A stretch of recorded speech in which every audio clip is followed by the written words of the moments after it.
Dando continuidade ao nosso projeto, iremos agora para o módulo 2, que é o módulo de análise estrutural, onde iremos ver o parâmetro de estabilidade alfa, o γ-z e o FAVT, e onde os configuramos no sistema CAD-TQS. Módulo 2, aula 1. Parâmetro de estabilidade alfa, coeficiente γ-z e FAVT. Antes de iniciar o assunto propriamente dito, eu separei aí algumas definições e afirmações sobre projetos de estrutura.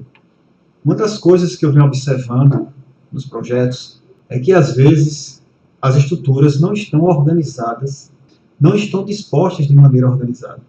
E isso acarreta certas preocupações na análise estrutural, fazendo com que essa não produza a realidade do modelo estrutural proposto, principalmente quando se tem pilares muito próximos um do outro.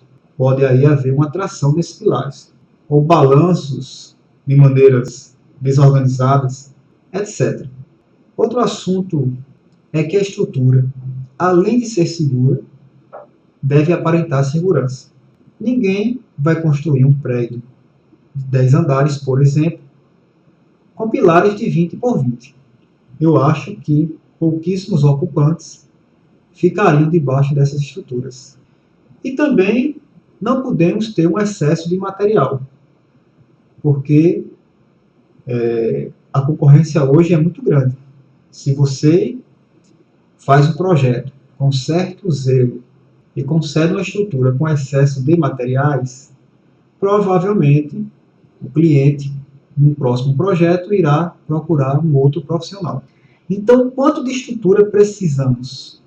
Para responder essa pergunta, lá em flavioroberto.com.br/blog, eu escrevi sobre um assunto bastante atraente, uma nova visão sobre análise estrutural.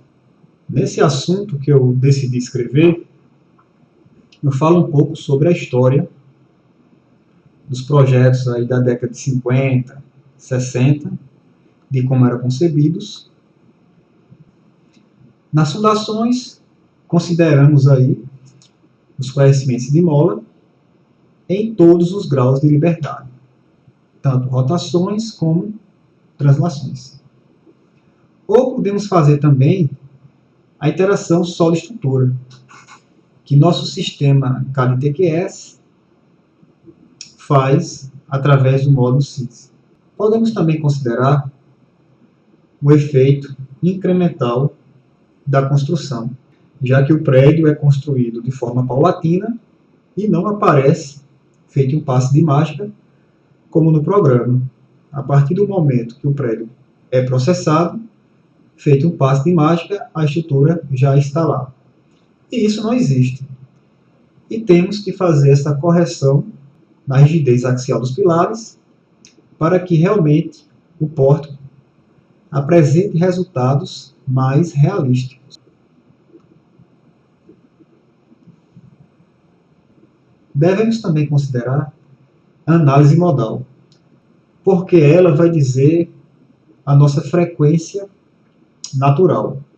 E a norma fala que quando ela é menor que 1 Hz, precisamos verificar o vento como um carregamento dinâmico para encontrar qual é a aceleração da estrutura.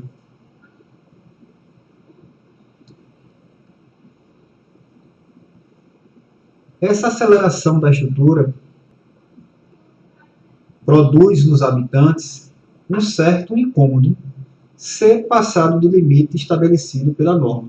É importante que esse limite não seja ultrapassado. Como a gente entende que a análise dinâmica, a vibração da estrutura, está diretamente proporcional à rigidez e à massa, precisamos então mexer na rigidez da estrutura para que essa aceleração não ultrapasse os limites estabelecidos para a sensibilidade dos ocupantes. Então, aquela pergunta que não se quer calar. O quanto de estrutura precisamos? O suficiente para que os ocupantes sintam os efeitos da aceleração da estrutura de forma perceptível, não lhes causando incômodo, e levando em consideração todos os aspectos supracitados para que a estrutura se comporte de maneira real, para que o modelo estrutural seja realístico ou mais próximo da realidade.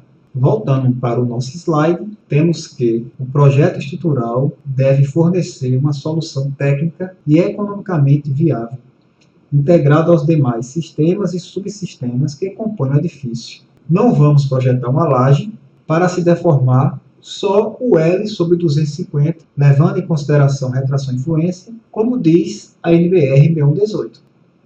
Precisamos saber qual é o sistema de vedação que ficará sobre esta laje, porque a deformação para esse sistema pode ser menor do que a deformação da estrutura. Consequentemente, haverá fissuras nesse sistema se ele for rígido e não tiver certo grau de elasticidade. Falando um pouco sobre o histórico dos projetos estruturais, podemos acompanhar a evolução desse assunto, que no século XIX, por volta aí de 1850, houve a Associação de Aço Concreto, 1902, a primeira publicação científica, e no final da década de 80, o projeto era restrito a um pequeno grupo de profissionais. Na década de 90, surgiram os computadores, e consigo aí os programas que faziam as nossas contas aí de maneira bastante organizada.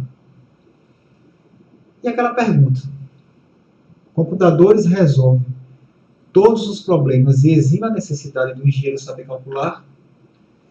Claro que não. Para isso, estamos aqui fazendo esse projeto de educação continuada em elaboração de projetos de estrutura. Muitos nos perguntam: o projetista é um mero operador de software? O que faz um software, então? Realmente, o projetista não é um operador de software, mas o software auxilia no projeto estrutural, fazendo aquelas contas que teoricamente teríamos preguiça de fazer, portanto, fazendo aquelas contas que na mão se tornaria quase que impossível, porque o engenheiro desenvolveu as equações e estas foram programadas no software. Caso alguém me pergunte se um carro de Fórmula 1 é rápido, sempre vai depender de um ponto de vista. Sempre depende do piloto. Se for eu e Hamilton, chega a ser hilário. Mesma coisa é um engenheiro quando ele está diante de um projeto estrutural e ele utiliza um software para conceber esse projeto, para auxiliá-lo na elaboração desse projeto. Eu separei uma nota aí de uma empresa que desenvolve software, no qual ela praticamente diz que se exime e de toda a responsabilidade sobre a sua utilização. Então precisamos, primeiro, escolher o software certo, aquele que se adequa à nossa realidade, e precisamos verificá-los, porque a nossa função aqui, uma das principais funções desse projeto, é você dimensionar principalmente os elementos que o software não chegou num resultado muito satisfatório. E iremos verificar tudo isso.